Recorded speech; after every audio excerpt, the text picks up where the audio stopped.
Hhayi-ke uDr Khehlelezi usevele wadalabha uMabalengwe. Ngeke ngisho ukuthi ngani noma bekwenze njani. Ngizokudlalela nje ividiyo uyibonele wena ukuthi bekwenze njani. Hhayi cha, ungakhohlwa ukusubscribe uphinde ulike. Fakazi lokhu ngathi kuzoba ney'nkinga. Kodwa manje kufanele ukuthi lezi nkinga siyilungise, sizobona ukuthi silungisa kanjani.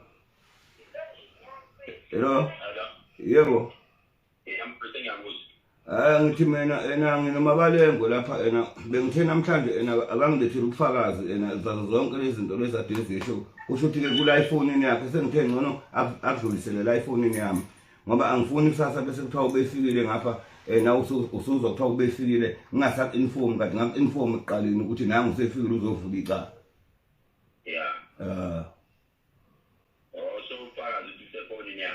Uthi kusefonini yakhe bese ngithe ngicetha akudlulisa akulethe kule yami ifoni.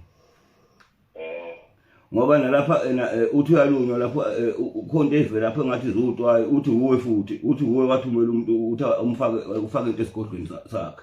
Manje ngithi mina no ukufakaza kwalokho akakukhiphi ungitshengisa ingalo. Ngiqinisile naye awuthi Mabalengwe. Cha utwayi lona ngeke ngize ngibe nalo impela ngoba khona kwakunemizamo nje. Hello. Ngikulalela. Ngicabanga ukuthi okunye maybe uMabalengwe udinga udokotela wengqondo a-check-we kahle. Hayi, ngicabanga ukuthi lokho ngeke ngoba asikabi nakho ukufakaza kwalokho.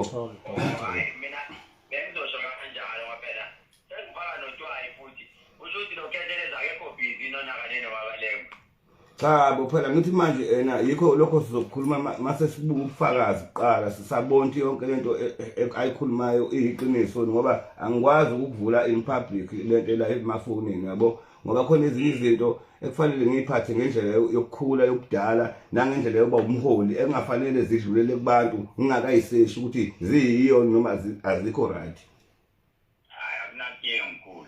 Ngicela uqale umtshela ukuthi lo makoti wakhe akabuyise phela amathuluzi asemsebenzini amafoni ebese-ke bayaqhubeka ngoba inkinga usuke usisi lo omunye angithi sayikashiwe ngayo manje uhambe namafoni manje mina ngizwani nalento involve amaphoyisa yabona kuhle ngoba usefike kwena ngitshele ukuthi ma ukuthi usisi useyekile umsebenzi kaKhehlelezi akabuyisele amafoni wakhona yonke into ngoba ngizothi ngisuka futhi ngiyo-involve amaphoyisa ebese yongena kwakhe amaphoyisa ebese ningisola futhi kutshele yenza wrong.